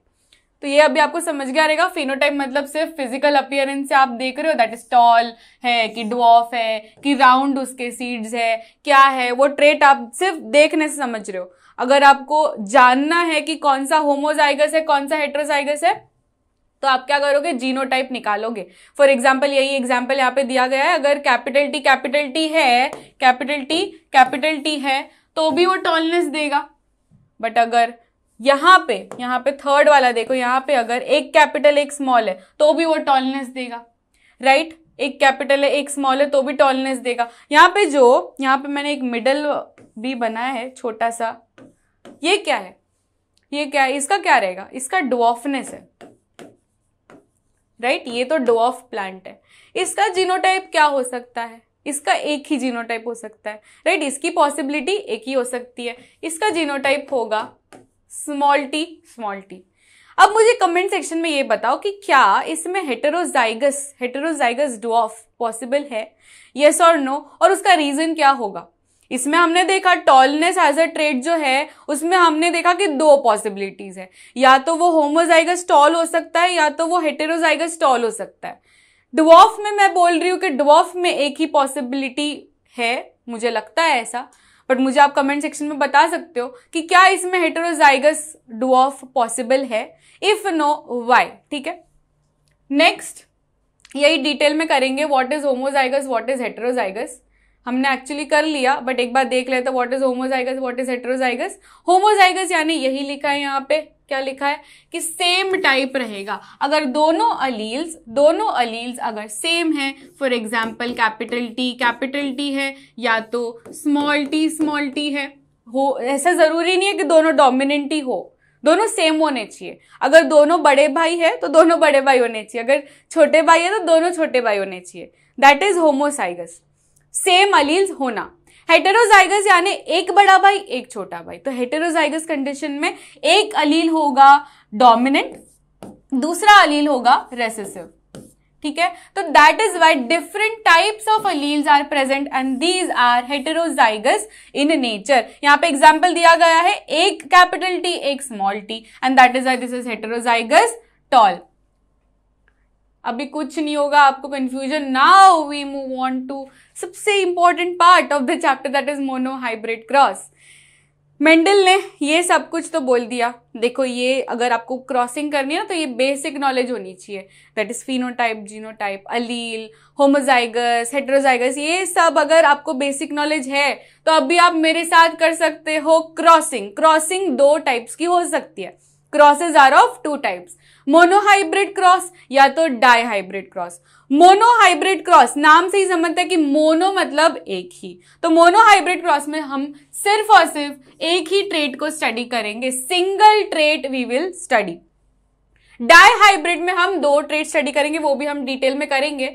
First of all ये देख लेते हैं कि मोनोहाइब्रिड क्रॉस में क्या ट्रेट हम एग्जाम्पल के तौर में लेंगे। यहां पे हाइट एज अ ट्रेट लेते हैं, ठीक है, हाइट एज अ ट्रेट लेते हैं। इसका क्या है, इसका कैपिटल टी है अगर डोमिनेंट है, और स्मॉल टी है अगर रेसेसिव है, तो मैं स्मॉल आर लिखती हूँ। हमेशा ये याद रखना है कि मोनो हाइब्रिड क्रॉस हो या डाई हाइब्रिड क्रॉस हो, कोई भी क्रॉस हो ना तो उसमें जेनरेशंस तो होगी। जब भी आप स्टार्ट कर रहे हो, वो स्टार्ट वाली जेनरेशन को हम बोलेंगे पेरेंटल जेनरेशन, जहां से आप ले रहे हो वो पी प्लांट्स, और फिर वो पी प्लांट्स को सबसे स्टार्ट मतलब सबसे स्टार्ट वाला क्रॉस, यहां से शुभारंभ हो रहा है, यहां से शुभ लाभ लिख रहे हो आप, तो वो जो जेनरेशन होगी वो पेरेंटल जेनरेशन है, सबसे पहली जेनरेशन। वो पेरेंटल जेनरेशन हमेशा एक साइड जो होगा, एक पेरेंट होगा ना, वो हमेशा डोमिनेंट, होमोजाइगस डोमिनेंट, और यहाँ पे होमोजाइगस रेसेसिव। ये याद रखना है, ये बेसिक आपको मैं बता रही हूँ, ये बेसिक हमेशा याद रखना है कि पेरेंटल जेनरेशन में आप जो एक साइड पेरेंट लिखोगे, एक साइड पेरेंट जो लिखोगे, हमेशा आपको यहाँ पे डोमिनेंट मतलब दोनों डोमिनेंट लिखोगे और यहाँ पे दोनों के दोनों रेसेसिव होंगे। इससे क्या बोलते हैं? अभी बोलना शुरू करो। हमने टर्म समझ लिए ना, सारे टर्म समझ लिए, अभी बोलना शुरू करो। ये क्या है? ये कैपिटल टी क्या है? ये होमोजाइगस टॉल है। ये क्या है? होमोजाइगस ड्वार्फ है। होमोजाइगस को हम प्योर भी बोल सकते हैं। क्या बोल सकते हैं? प्योर। तो आपको क्वेश्चन में कभी कभी दिया जाता है कि अ प्योर पी प्लांट, वो भी टॉल वाला, तो प्योर टॉल पी प्लांट, इसका मतलब क्या है कि वो होमोजाइगस कंडीशन में प्रेजेंट है। ठीक है, होमोजाइगस कंडीशन में प्रेजेंट है। हमेशा पेरेंटल जेनरेशन में क्या करना है, एक साइड आपको सारे होमोजाइगस टॉल लेने और एक साइड आपको होमोजाइगस ड्वार्फ लेने। अब इन दोनों को जब आप क्रॉस करोगे, इन दोनों को जब आप क्रॉस करोगे तो आपको एक कैपिटल टी एक स्मॉल टी मिलेगा। इसका क्या लॉजिक है? मेंडल ने कुछ लॉज दिए गए थे, एक तो लॉ ऑफ डोमिनेंस, दूसरा लॉ ऑफ सेग्रीगेशन, तीसरा लॉ ऑफ इंडिपेंडेंट असॉर्टमेंट, वो सब स्टडी करेंगे। बट अगर ओवरव्यू में आप जानना चाहो तो ये जो लॉ ऑफ सेग्रीगेशन है, that is purity of gametes, इसे हम प्यूरिटी ऑफ गैमेट्स भी बोलते हैं। इसमें जो भी अलील्स होंगे, हमेशा दो पेरेंट्स इन्वॉल्व है सेक्सुअल रिप्रोडक्शन में, ये तो हमें पता है, पर जब भी वो ऑफस्प्रिंग में जाएगा वो कैरेक्टरिस्टिक्स आधे आधे जाएंगे, राइट। यहाँ पे जो दो अलील्स प्रेजेंट है, इसमें से हम एक ही लेंगे, एक ही अलील लेंगे, शॉर्टकट नहीं मारेंगे कि इसमें से ही हम दो ले लेते ना, इसमें से नहीं लेंगे, ऐसा नहीं चलेगा। इसमें से आधा लेना है, मतलब एक अलील लेना है, और इसमें से एक अलील लेना है। तो फॉर एग्जाम्पल ये वाला अलील लिया और यहाँ से ये वाला अलील लिया, तो एक कैपिटल टी एक स्मॉल टी, ये समझा। तो ये लॉ ऑफ सेग्रीगेशन है, यहाँ से एक अलील लेंगे, यहाँ से एक अलील लेंगे, तो इससे हमें जो जेनरेशन मिलती है, now we will call this generation as F1 generation. F1 generation, F1 generation में हमें क्या मिला? Capital T small T. अब मुझे ये बताओ कि कैपिटल टी स्मॉल टी को हम फिनोटाइप के रूप में क्या बोलेंगे? ये तो जीनोटाइप है, इसका फिनोटाइप क्या होगा? हेटेरोजाइगस, होमोजाइगस, क्या है ये? Heterozygous, right. This is heterozygous tall, heterozygous tall. Next step, cross में F1 जेनरेशन एक बार आपको मिल गई, F1 जेनरेशन के बाद बारी आती है F2 जेनरेशन बनाने की। सो F2 जेनरेशन हमेशा जब भी आपको बनाना है तो सिंपल है कि आपको सेल्फ करवाना है ऑफ F1। तो next step will be F1 का सेल्फिंग करवाना, selfing of F1। Selfing of F1 में क्या करते हैं बच्चों? हमें F1 क्या मिली? First of all capital T small T. Selfing यानी कि जो जीनोटाइप है, जो हमें मिला है F1 में, वही जीनोटाइप का सेम पेरेंट हम लेके आएंगे। आप समझ रहे हो? सेम पेरेंट आप लेके आएंगे, या तो सेम ही प्लांट में होगा, सेम ही प्लांट होगा और उसका ही जीनोटाइप, सेम ही सेल्फिंग करवा रहे हो, तो उसमें सेल्फ पॉलिनेशन हो रहा है काइंड ऑफ। तो इसमें क्या हो रहा है? सेम जीनोटाइप का इंडिविजुअल आप क्रॉस करवा रहे हो, that is selfing of F1। क्योंकि F1 में आपको क्या मिला? एक कैपिटल टी एक स्मॉल टी, राइट। वो कैपिटल टी स्मॉल टी एक पेरेंट है। अब यही पेरेंट का जीनोटाइप जो है ना, सेम जीनोटाइप का बंदा लेके आओगे और वही होगा crossing, that is capital T small T. ये दोनों क्या है? Heterozygous toll. बार बार मैं बोल रही हूँ क्योंकि आपको भी अभी समझना है, you have to start using those terms. Heterozygous tall है, एक हेटेरोजाइगस टॉल, दूसरा भी हेटेरोजाइगस टॉल। अब ये दोनों को क्या करवा रहे हैं हम लोग? सेल्फिंग ऑफ F1 करवा रहे हैं। एंड ये जो क्रॉस होगा ये हम प्यूनेट स्क्वायर से समझ सकते हैं। प्यूनेट स्क्वायर बनाने के लिए यहाँ पे फीमेल साइन, यहाँ पे मेल साइन, एक मेल पेरेंट एक फीमेल पेरेंट। यहाँ पे जो है कैपिटल टी स्मॉल टी, यहाँ पे क्या है? Capital T small T. F1 का सेल्फिंग करवा रहे हो, राइट। ये क्या है? ये सेल्फिंग ऑफ F1। तो यहाँ पे जो है ये मेल पेरेंट का जीनोटाइप है और ये वाला फीमेल पेरेंट का जीनोटाइप है। बस अभी क्या करना है? यहां से एक अलील आएगा और ऊपर से एक अलील आएगा। तो यहां से कौन सा अलील जा रहा है? Capital T. यहां से ऊपर से कौन सा अलील जा रहा है? Capital T. आप मेरे साथ करो नोटबुक में, आपको और समझ में आएगा। यहाँ पे एक प्यूनेट स्क्वायर बनाओ, ठीक है। यहाँ पे जो है लॉ ऑफ सेग्रीगेशन से क्या करेंगे, यहाँ पे अगर सेग्रीगेट करें, एक कैपिटल टी एक स्मॉल टी, सेम इसका होगा कैपिटल टी स्मॉल टी, बस यही आपको लिखना है, यहाँ पे capital T small T capital T small T. Now we have to fuse this, right, selfing करवाना है तो फ्यूज करवाना होगा। यहां से ऊपर से एक अलील लोगे, लेफ्ट से एक अलील लोगे। सेम यहां पे अगर हम करें तो ऊपर से कैपिटल टी आएगा और लेफ्ट से स्मॉल टी आएगा। नाउ यहां से ऊपर से क्या है, स्मॉल टी, यहां से लेफ्ट से कैपिटल टी।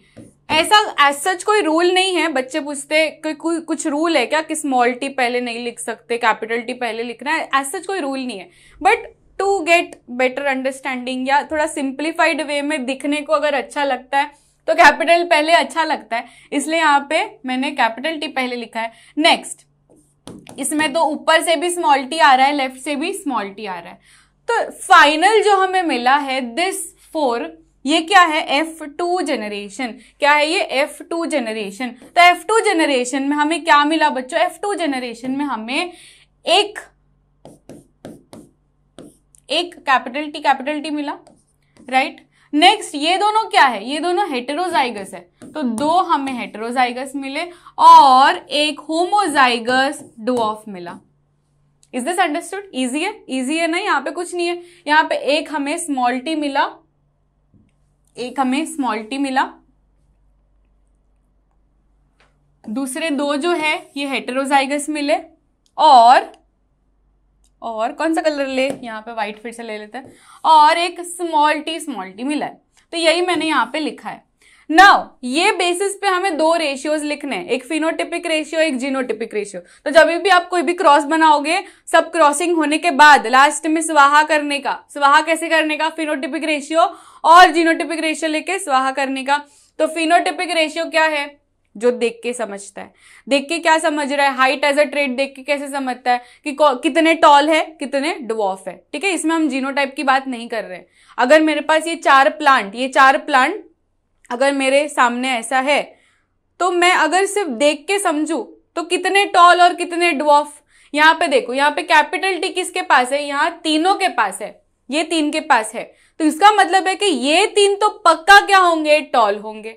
बट ये बेचारे के पास क्या है, कैपिटल टी प्रेजेंट नहीं है, तो ये पक्का क्या होगा, शॉर्ट होगा। ये समझा आपने? तो फिनोटिपिक रेशियो अगर हम देखें तो ये 3 जो है ये टॉल होने वाले हैं। तो फिनोटिपिक रेशियो में 3 क्या होगा, 3 तो टॉल होंगे, एक बेचारा ड्वार्फ होगा। तो फिनोटिपिक रेशियो विल बी 3:1, जो सिर्फ हमने देख के अंदाज लगाया, ठीक है। Next is genotypic ratio. Genotypic ratio में आपको जीनोटाइप देखना है फिर लिखना है।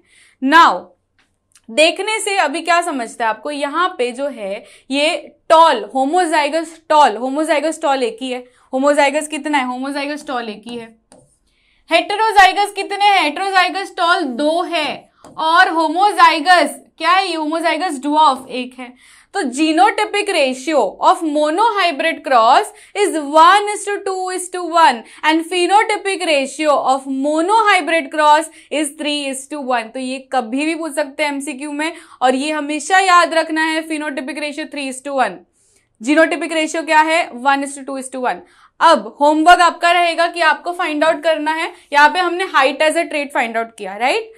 मेरा ये पर्पस नहीं है कि इसका आंसर क्या आएगा, आंसर सेम आने वाला है, यहाँ पे 3:1 और यहाँ पे 1:2:1।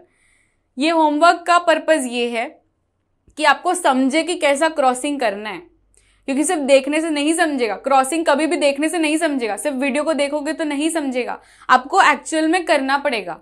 सो ट्राई करो, आप खुद ट्राई करो। ट्रेट हमने जो किया वो हाइट एज अ ट्रेट किया। आप हाइट क्या मैं बोल रही हूँ, ट्रेट आप लो सीड कलर का ट्राई करो। नेक्स्ट आप सीड शेप का ट्राई करो, ये दोनों आप ट्राई करो। एक का हिंट दे देते हो तो आपको समझेगा। फॉर एग्जाम्पल अगर सीड कलर की बात करें, सीड कलर में क्या है हमारा, बटर रोटी कुलचा क्या है, 2, एक रहेगा डोमिनेंट एक रहेगा रेसेसिव। सीड कलर में बटर रोटी अपना कौन है, डोमिनेंट कौन है, येलो, राइट। तो कैपिटल वाई से करोगे। नेक्स्ट इज उसका येलो है तो रेसेसिव इज ग्रीन, तो स्मॉल जी नहीं आएगा, स्मॉल वाई आएगा।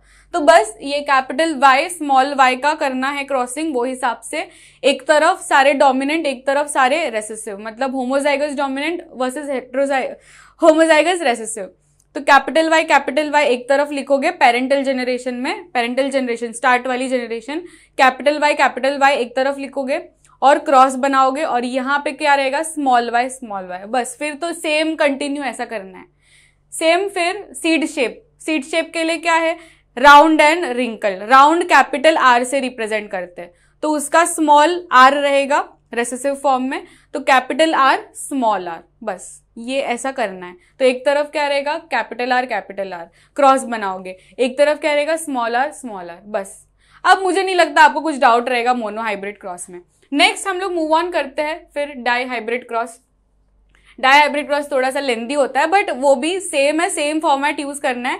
पेरेंटल जनरेशन फिर F1 जनरेशन एक बार मिल गई तो उसका सेल्फिंग करना है, सेल्फिंग ऑफ F1 करना है।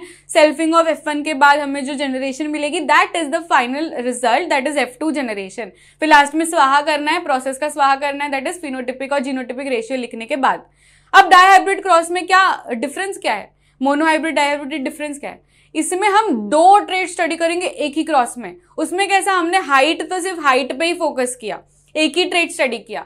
इसमें हम 2 ट्रेट स्टडी करेंगे वो भी एक ही, ठीक है, एक क्या बोल दो उसको, एक तीर 2 निशाना, हाँ वही बोलते, एक तीर 2 निशाना। चलो तो यही हो रहा है यहाँ पे, 2 ट्रेट स्टडी करेंगे। तो इस एग्जाम्पल में हमने क्या 2 ट्रेट्स कौन से स्टडी किए, एक तो सीड कलर और दूसरा सीड शेप। सीड कलर में हम येलो और ग्रीन को स्टडी कर रहे हैं, राइट, ये सीड कलर है, ये सीड कलर है और ये सीड शेप है। तो शेप के 2 वेरिएंट्स है, राउंड रिंकल, और कलर के 2 वेरिएंट्स है, एक येलो एक ग्रीन। तो बस यही लिखा है यहाँ पे। यहाँ पे हमने दोनों ट्रेट स्टडी करे तो दोनों का होगा ना। पेरेंटल जनरेशन में क्या है, क्या बोला मैंने, पेरेंटल जनरेशन में एक तरफ सारे होमोजाइगस डोमिनेंट एक तरफ सारे homozygous recessive. Homozygous dominant seed colour और सीड शेप का क्या रहेगा, सीड कलर का येलो है तो इसलिए मैंने कैपिटल वाई लिखा, राइट। अलील्स तो 2 होते ना, तो सिर्फ एक कैपिटल वाई लिखेंगे क्या, नहीं 2 लिखेंगे, तो इसलिए 2 लिखा। अलील्स 2 होता है तो 2 लिखा, 2 कैपिटल वाई लिखे। Same goes with next trait. Next trait क्या है सीड शेप। सीड शेप में अगर डोमिनेंट की बात करें तो दैट इज राउंड, तो इसलिए कैपिटल आर लिखा, ठीक है, कैपिटल आर लिखा और फिर कैपिटल वाई लिखा। ये एक पेरेंट हो गया होमोजाइगस डोमिनेंट।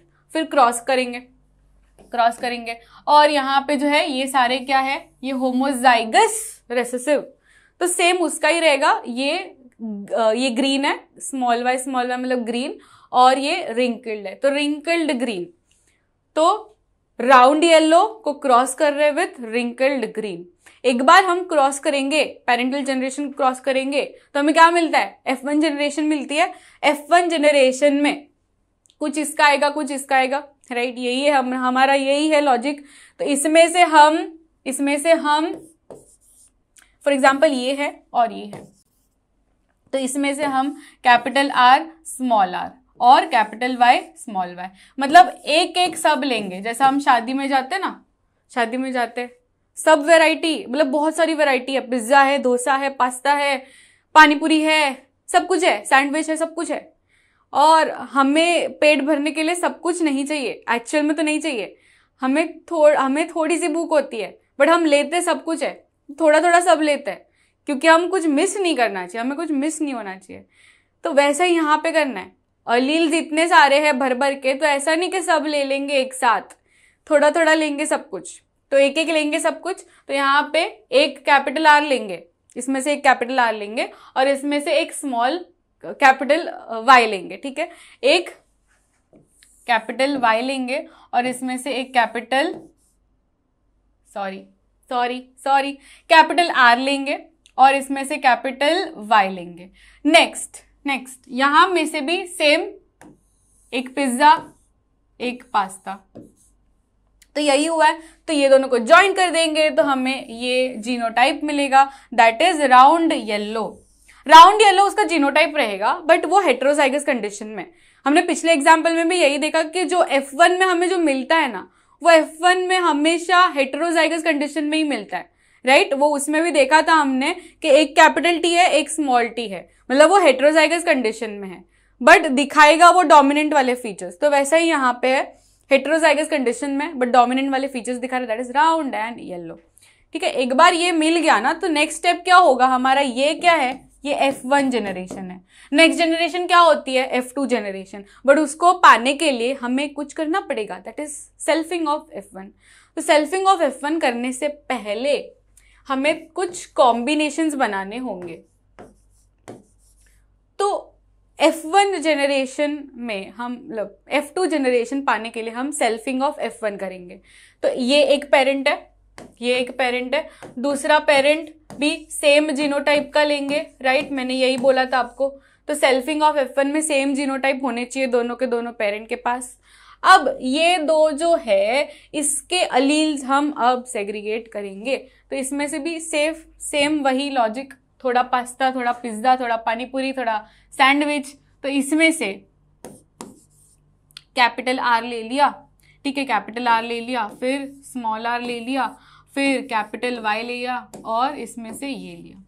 अब इनका कॉम्बिनेशंस बनाना है हमको। कॉम्बिनेशंस बनाने के लिए आप, ये कॉम्बिनेशन एक बन गया, ये एक कॉम्बिनेशन बन गया, दूसरा दूसरा दूसरा, ये एक कॉम्बिनेशन बन गया। नेक्स्ट और क्या बन सकता है, और ये एक कॉम्बिनेशन बन सकता है। और क्या रह गया, कैपिटल Y और स्मॉल r, कैपिटल Y और स्मॉल r का कॉम्बिनेशन रहेगा। या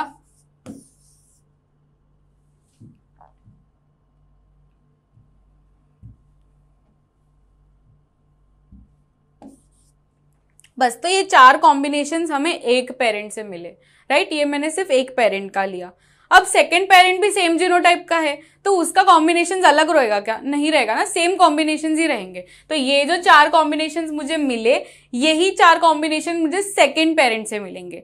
अब जो सेल्फिंग ऑफ F1 की बात कर रहे हैं तो कैसा करेंगे हम, तो ये कॉम्बिनेशंस को ही, सेम कॉम्बिनेशंस ऊपर की तरफ रहेंगे और सेम कॉम्बिनेशंस ऐसे रहेंगे।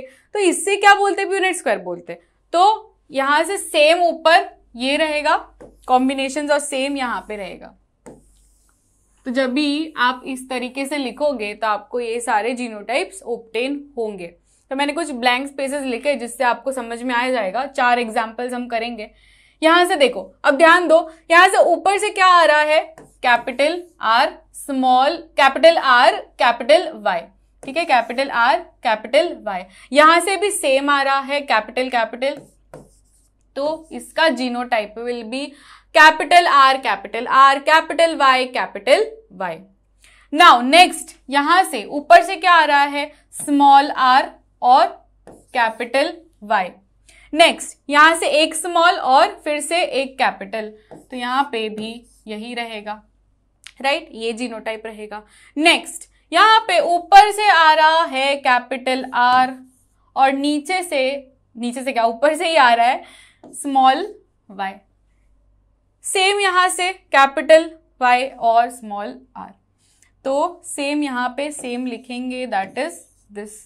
तो इसका जीनोटाइप ये रहेगा। फिर यहां से लेफ्ट साइड से भी स्मॉल आ रहे हैं और ऊपर से भी सारे स्मॉल आ रहे हैं, तो सारे इसमें स्मॉल रहेंगे।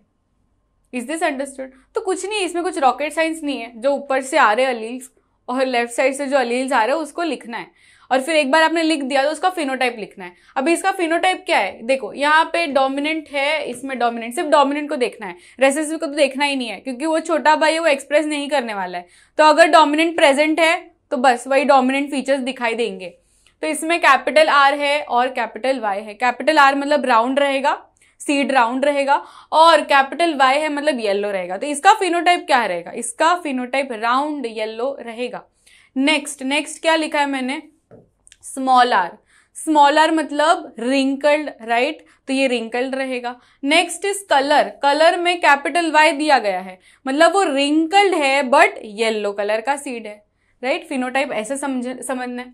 नेक्स्ट इसका क्या है, कैपिटल R है प्रेजेंट, मतलब वो राउंड है, ये पक्की बात है, ये राउंड है प्लस स्मॉल y है, इसका मतलब है कि वो ग्रीन है, तो राउंड है और ग्रीन है। लास्ट इसमें तो सारे स्मॉल है, सारे छोटे भाई है, तो इसमें सारे क्या रहेंगे, रेसेसिव कैरेक्टरिस्टिक्स रहेंगे। तो यहाँ पे क्या रहेगा, स्मॉल r मतलब रिंकल्ड एंड स्मॉल y मतलब ग्रीन, तो इसका फिनोटाइप रिंकल्ड ग्रीन रहेगा। तो बस हमें मिल गए यहाँ पे ये सारे जो जीनोटाइप मिले ना, ये सारे है ऑफस्प्रिंग्स ऑफ F2 जेनरेशन। यहाँ पे फिनोटिपिक और जीनोटिपिक रेशियो में से फिनोटिपिक रेशियो ही आपको ज्यादा पूछेंगे, तो फिनोटिपिक रेशियो में आप अगर कैलकुलेट करोगे कि कितने राउंड येलो है, कितने राउंड ग्रीन है, ये सब कुछ 4 फिनोटाइप्स हमें मिले हैं, 4 वेरिएशंस मिले हैं। राउंड येलो मिला है, फिर राउंड ग्रीन मिला है, फिर रिंकल्ड येलो मिला है और रिंकल्ड ग्रीन मिला है, ये 4 वेरिएशंस मिले हैं। ठीक है, तो ये बेसिस पे आप फिनोटिपिक रेशियो लिख सकते हो। काउंट करके देखो आप, तो यही आंसर मिलेगा 9:3:3:1। ठीक है, 9 ये है राउंड येलो सबसे ज्यादा मेजॉरिटी, और एक जो है, एक क्या है, ये वाला रिंकल्ड ग्रीन, दोनों के दोनों रेसेसिव। ये 3 जो है इसमें राउंड ग्रीन होगा और रिंकल्ड येलो रहेगा। ठीक है, तो यही है, बस हो गया। डाइहाइब्रिड क्रॉस भी समझ लिया, इसका फिनोटिपिक रेशियो रहेगा, हमेशा याद रखना है कि 9:3:3:1। बस अब हम करेंगे समरी ऑफ मेंडल्स प्रिंसिपल। तो पूरा चैप्टर अभी ऑलमोस्ट हमारा एंड होने आया है, और ये सारे जो है, ये सारे प्रिंसिपल्स हमने ऑलरेडी अपना लिए हैं while doing all the crosses. तो एक बार सिर्फ हम टर्म्स देख लेते हैं, बट आपको समझ में तो आ ही गया रहेगा कि एक एक प्रिंसिपल क्या कहना चाहते हैं, क्योंकि we have actually applied it while doing the cross. तो first law is law of dominance, यानी क्या कि अगर जीनोटाइप में एक डोमिनेंट है और एक रेसेसिव है, तो हमेशा बड़ा भाई जो है, जो डोमिनेंट है, वो हमेशा एक्सप्रेस करेगा। तो ये भी हमने अप्लाई कर लिया है। फॉर एग्जांपल ये जीनोटाइप है कैपिटल T स्मॉल t, तो इसमें से एक्सप्रेस कौन करेगा, यही एक्सप्रेस करेगा, हमेशा कैपिटल T एक्सप्रेस करेगा। तो जो डोमिनेंट होगा बच्चों, डोमिनेंट यही है जो एक्सप्रेस करेगा, कभी भी रेसेसिव नहीं करेगा एक्सप्रेस, अगर वो डोमिनेंट के साथ है। Next law is law of segregation. Law of segregation मैंने आपको समझाया था, कैसा कि अगर एक पेरेंट है, दूसरा पेरेंट है, एक पेरेंट में जो 2 अलील्स आने वाले हैं और इसमें से भी 2 अलील्स रहने वाले हैं, यहाँ पे 2 है, यहाँ पे 2 अलील्स है। ठीक है, बट जो ऑफस्प्रिंग में जाने वाला है वो टोटल कितना होना चाहिए, 2 ही होने चाहिए ना, कि 4 हो सकते हैं। इधर से भी उसने 2 ले लिया, इधर से भी 2 ले लिया, और टोटल 4 अलील्स है, ये तो एबनॉर्मल है भाई, अलग ग्रह का फिर है। तो अगर नॉर्मल है तो इसके पास टोटल होने चाहिए 2 अलील होने चाहिए। तो इधर से वो 1 अलील लेगा, एक पेरेंट का 1 अलील लेगा, और इधर से 1 अलील रहेगा, तो टोटल उसके पास 2 अलील्स होंगे। तो this is nothing but law of segregation. मतलब जो कपल में आए थे ना अलील्स, उसमें से हमने ब्रेकअप करके 1 ही अलील लिया, और इसमें से भी हमने ब्रेकअप करके 1 ही अलील लिया। So that is law of segregation. तो एक बार मैं यहाँ पे लिख देती हूँ। फॉर एग्जाम्पल यहाँ पे जो पेरेंटल जेनरेशन की बात की गई थी हमने, पेरेंटल जेनरेशन में कैपिटल टी था, राइट, कैपिटल टी था, और क्रॉस किया था हमने स्मॉल टी के साथ। इसमें से मैंने 1 अलील लिया था, राइट, आपको याद आ रहा है, इसमें से एक पेरेंट में से मैंने कैपिटल टी लिया, दूसरे पेरेंट में से मैंने स्मॉल टी लिया। तो ये क्या हुआ, ये एक्चुअल में क्या हुआ, ये लॉ ऑफ सेग्रीगेशन हुआ, राइट। 1 अलील यहां से, 1 अलील यहां से, बस लॉ ऑफ सेग्रीगेशन ये है।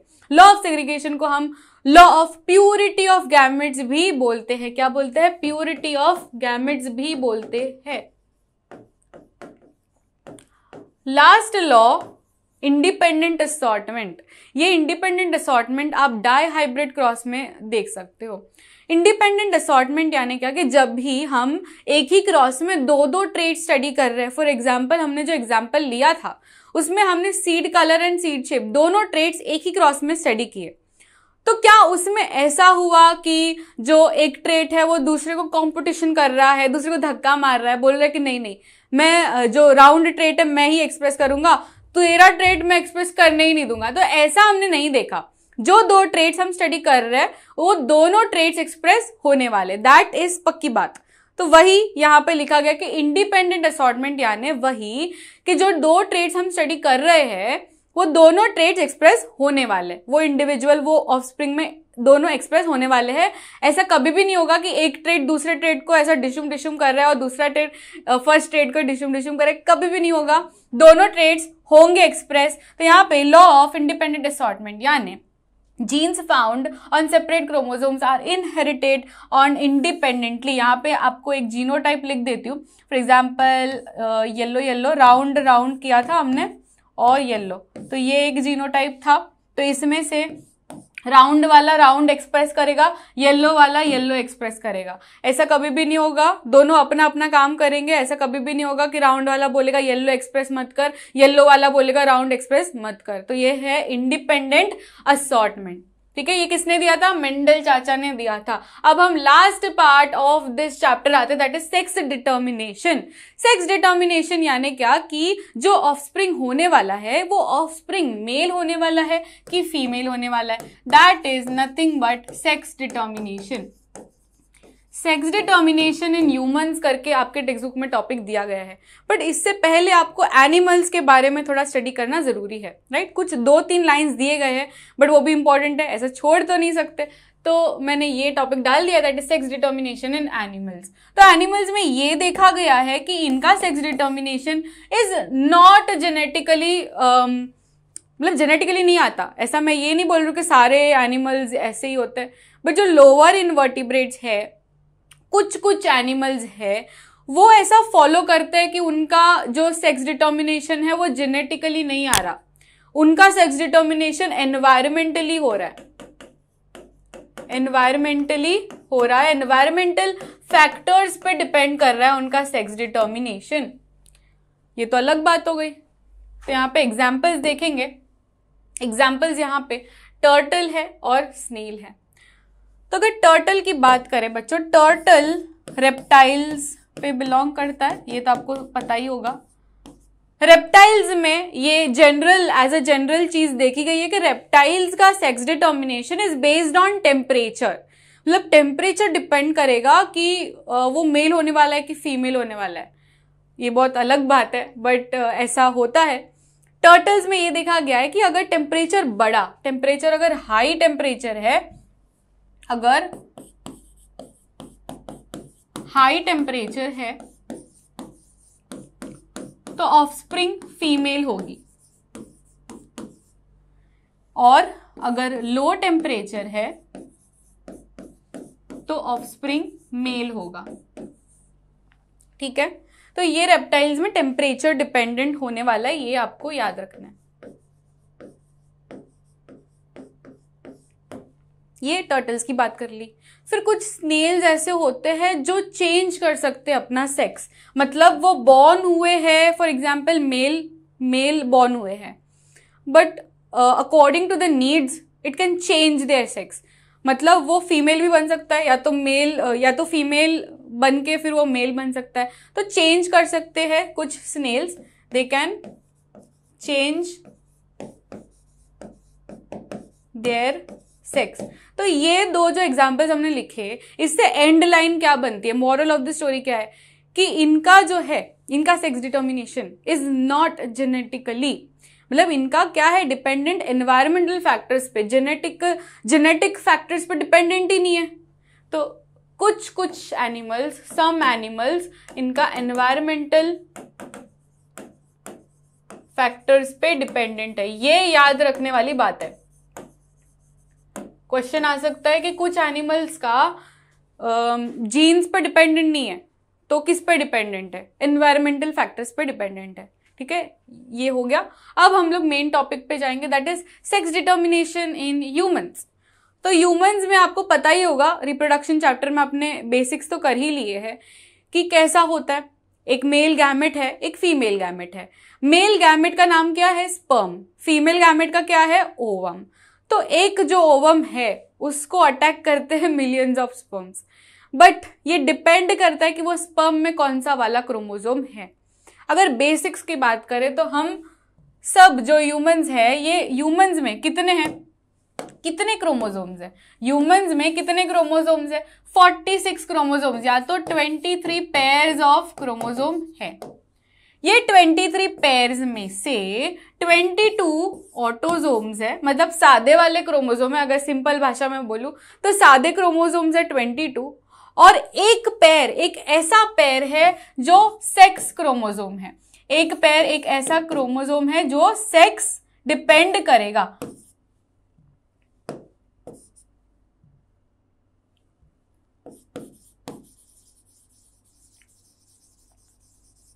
ये सेक्स क्रोमोसोम या तो XX हो सकता है या तो XY हो सकता है। ठीक है, ये बेसिक्स आपको समझना है कि टोटल कितने हैं, 46 क्रोमोसोम्स, मतलब 23 पेयर्स है, उसमें से 22 पेयर्स तो भाई सादे क्रोमोसोम्स है, और फिर एक पेयर है, एक जोड़ा है, वो डिपेंड करेगा कि मेल होगा कि फीमेल होगा ऑफस्प्रिंग। आप समझ रहे हो, तो इसकी दो पॉसिबिलिटीज हो सकती है, XX या तो XY। जो मेल्स होते हैं उसमें ये जो पेयर है ये सेक्स क्रोमोसोम होगा XY, जो फीमेल्स है उसमें XX होगा। तो अभी ये समझना है कि ये जो XY XX की मैं बात कर रही हूं, ये क्या है, ये इसमें से जो गैमेट्स निकलेंगे ना, फॉर एग्जाम्पल XY वाला है, XY मेल है, तो उसमें से जो गैमेट्स निकलेंगे, फॉर एग्जाम्पल स्पर्म, ठीक है, स्पर्म ही होते हैं ना, मेल गैमेट स्पर्म ही होते हैं, तो वो स्पर्म में भी पॉसिबिलिटी है कि वो स्पर्म में X क्रोमोसोम गया हो या तो Y क्रोमोसोम गया हो। ठीक है, मैंने क्या बोला, समझो, एक एक बात को समझो कि स्पर्म में ये पॉसिबिलिटी है कि या तो उसमें जा सकता है X वाला क्रोमोसोम या तो उसमें जा सकता है Y वाला क्रोमोसोम। ठीक है, तो स्पर्म में दो पॉसिबिलिटीज है, बट क्या ओवम में पॉसिबिलिटी है? नहीं, बेचारी ओवम को कुछ पॉसिबिलिटी नहीं है, क्योंकि दोनों ही क्या है, X क्रोमोसोम। तो ओवम में तो भाई फिक्स्ड ही है कि उसके पास कौन सा क्रोमोसोम होने वाला है, X क्रोमोसोम। बट स्पर्म में हमारे पास दो वेरिएशंस हैं, कुछ स्पर्म्स ऐसे होंगे जिसके पास X क्रोमोसोम है, कुछ स्पर्म ऐसे होंगे जिसके पास Y क्रोमोसोम है। अगर Y क्रोमोसोम वाला एग फर्टिलाइज कर गया, ठीक है, जल्दी से एंटर कर गया, तो जो ऑफस्प्रिंग बनने वाला है, जो जाइगोट के बाद जो ऑफस्प्रिंग बनने वाला है, वो क्या होगा, वो मेल होगा, राइट। अगर X क्रोमोसोम, ये वाला X क्रोमोसोम कैरी करने वाला स्पर्म, अगर ये वाला स्पर्म अंदर गया तो क्या होगा, ऑफस्प्रिंग क्या होगा, XX हो जाएगा ना, तो XX मतलब फीमेल। तो ये डिपेंड करता है सेक्स डिटर्मिनेशन। सेक्स डिटर्मिनेशन अपने जो ह्यूमंस की बात करें तो sex determination is dependent on this chromosome, this pair of chromosome. एक सेक्स क्रोमोसोम डिपेंड करता है, डिसाइड करता है कि मेल होगा कि फीमेल होगा, और उसमें भी जो स्पर्म है वो डिसाइड करेगा। अगर X वाला स्पर्म जाएगा फर्टिलाइज करेगा तो फीमेल होगी, अगर Y वाला स्पर्म जाएगा फर्टिलाइज करेगा तो बॉय होगा। ठीक है, ये समझा, आपको बेसिक समझा। तो अब हम लोग स्टडी करेंगे डिटेल में क्या हो रहा है, सेक्स डिटर्मिनेशन। ओवरव्यू आपको दे दिया, सेक्स डिटर्मिनेशन इन ह्यूमंस। तो यहाँ पे दो पेरेंट्स इन्वॉल्व होंगे, राइट, सेक्सुअल रिप्रोडक्शन में दो पेरेंट्स इन्वॉल्व होंगे, एक फीमेल एक मेल। यहाँ पे मेल है, यहाँ पे फीमेल है। मैंने क्या कहा, मेल में तो दो पॉसिबिलिटीज है, XY, और फीमेल में एक ही पॉसिबिलिटी है, दैट इज XX। ये जो है, ये एग है, ये ओवम है, इसके पास क्या है, इसके पास X क्रोमोसोम है।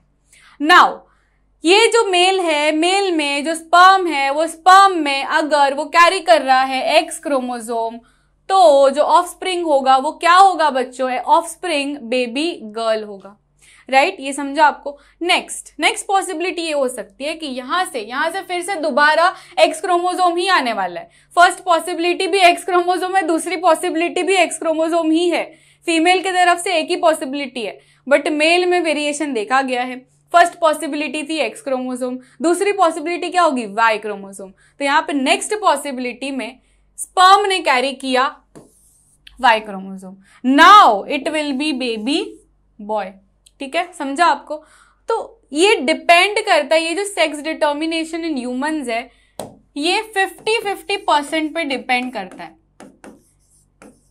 एज सच ऐसा नहीं है कि ज्यादा चांसेस है मेल होने की या ज्यादा चांसेस है फीमेल होने की, 50-50% में डिपेंड करता है। कैसे, चलो देखते हैं, क्रॉस बना लेते हैं जिससे आपको पूरा समझ में आ जाएगा।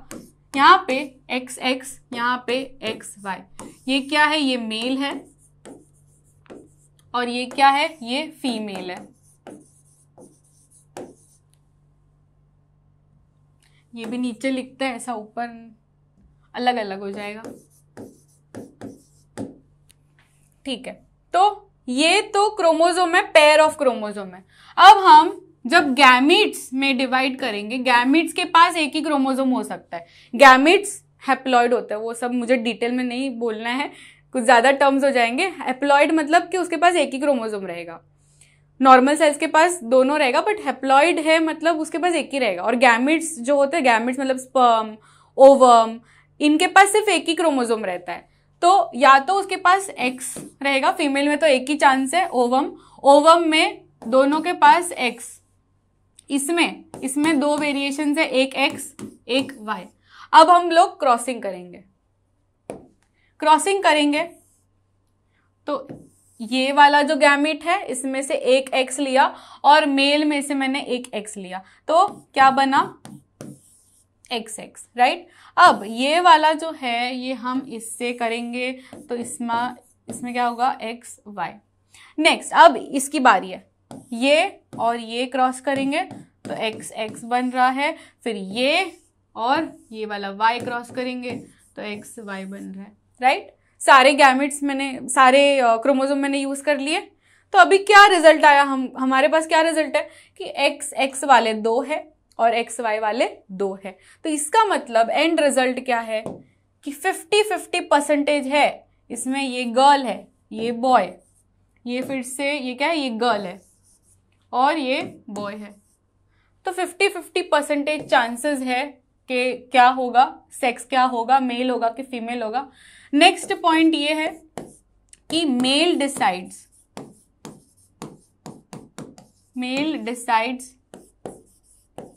द सेक्स, कि मेल होगा कि फीमेल होगा वो कौन डिसाइड कर रहा है? ये अकेला वाई क्रोमोसोम ही डिसाइड कर रहा है ना। अगर आप फ्लोचार्ट देखो, ये जो क्रॉस मैंने किया इसमें आप क्लियरली देख सकते हो कि ये वाई क्रोमोसोम ही डिसाइड कर रहा है कि आगे जाके मेल होगा कि फीमेल होगा, गर्ल होगा कि बॉय होगा। तो सेकंड पॉइंट ये आपको लिख रहा है कि मेल डिसाइड्स द सेक्स। यही डिटर्मिनेशन है, सेक्स डिटर्मिनेशन इन ह्यूमंस, कि वाई क्रोमोसोम डिटरमाइन करता है कि मेल होगा कि फीमेल होगा। बस, तो हम एंड पे आ गए इस चैप्टर की। आई होप आपको सारे कॉन्सेप्ट्स क्रिस्टल क्लियर हो। और याद रखना, मैंने जो भी आपको बोला है कमेंट सेक्शन में बताने के लिए, उसके आंसर्स मुझे चाहिए। एक तो मैंने आपको ABCDEF वाला पूछा है और दूसरा मैंने शायद आपको होमोजाइगस डॉफ का पूछा है। तो ये 2 क्वेश्चंस के मुझे आंसर्स चाहिए कमेंट सेक्शन में। और जो भी आज के लेक्चर में हुआ वो सारा एज अ PDF आपको लेक्चर नोट्स मिल जाएंगे ऐप में, तो आप डाउनलोड कर सकते हो। बस, तो फिर हो गया हमारा। Thank you so much for listening to my lecture and मिलते हैं नेक्स्ट वीडियो में। कमेंट सेक्शन में बताना कैसा लगा और सारे आंसर्स भी बताना। तो मिलते हैं नेक्स्ट वीडियो में। Till then take care, bye everyone.